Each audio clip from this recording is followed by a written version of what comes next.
Bonjour mes amis, hi guys, well this is it, the final boss, the ultimate object of desire for a watch enthusiast like me, and in particular for a lover of the Omega brand. This is the Omega Deville Central Tourbillon, the third series, produced in very small quantities.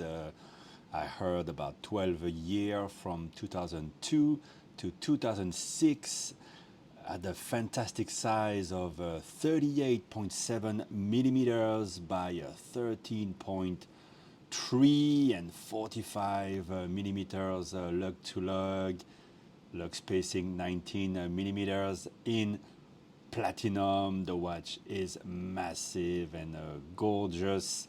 Comes with a white gold clasp, closing with a pressure,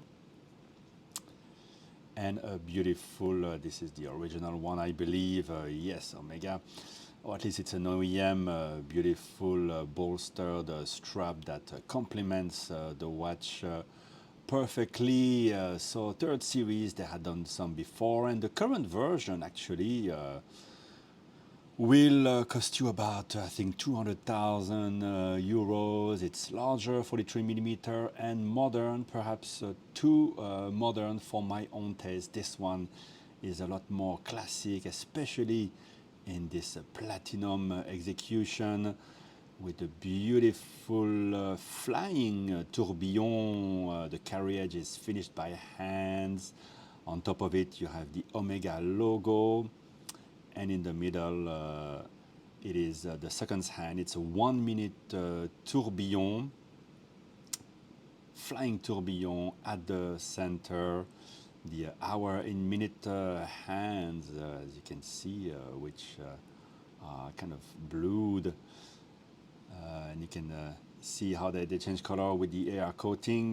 They are actually fixed on sapphire rings, superimposed on top of each other, and the dial features a beautiful subtle guilloche and a lacquered black indices, so touches of blue, including for the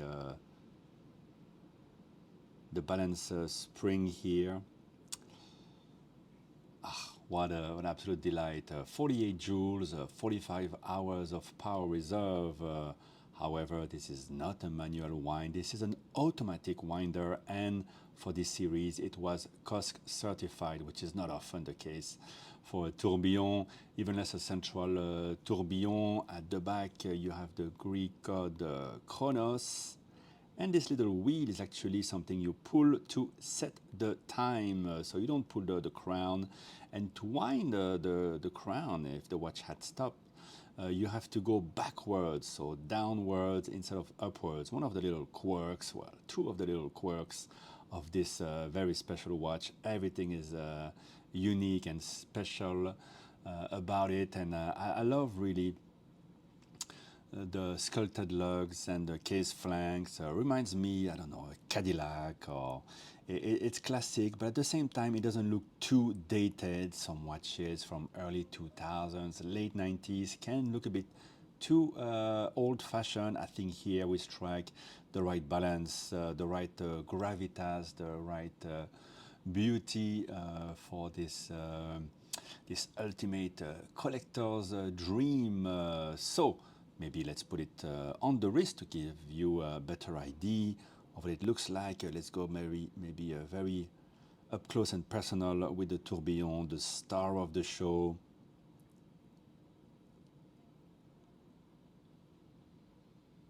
And yes, Tim Mosso reviewed number 23, so one number away from this one, perhaps made by the same craftsman, watchmaker in the dedicated workshop for these at Omega, perhaps his colleague. There you go. It wears beautifully, of course, just under 39 millimeter, my preferred size for a watch. The right thickness, enormous presence, And yes, while of course it's platinum and has a lot of mass, I think you need to feel the importance of the watch. And I've been walking around town here in Hong Kong, and it is absolutely comfortable as long as you have it sufficiently tight enough on the wrist. It's very comfortable here. Nothing touches your wrist, but the quality leather, a little bit the class, but it's well rounded and comfortable. And yeah, you're gonna be, of course, asking yourself, have I won the lottery? How can I afford this incredible timepiece? Well, in fact, no. As you know, in Hong Kong, anything that is not Rolex comes at a very friendly, depreciated price. When you walk around the dealers, and this is how I got to purchase this for less than what you would pay for, let's say, Rolex Daytona, if you wanted to get one right away and could not get one at your authorized dealer. So that gives you a bit of the scale of what a watch enthusiast can accomplish in his journey. If you step away from the mainstream brand, of course, Omega is super mainstream, which is great because this can be serviced at a reasonable cost. Of course, it will have to go back to Bienne, to Switzerland to do so. But it's an extra pleasure to have something so special, but from a very big brand. But yeah, as I was saying, if you move a bit away from the Rolex, Royal Oak, Nautilus thing, you can get incredible deals, and that's what I've done this year. Three exceptional watches, which have become my favorite watches in my collection. And this one, of course, is the jewel in the crown. Absolutely, absolutely fantastic. I love everything about it. But yeah, let me know what you guys think about it. I hope you've enjoyed this presentation. You don't get to see many of these around. You hardly ever get to put any of these on the wrist. I had never done so until I got to acquire it. And wow, what a great experience. Bye bye, guys.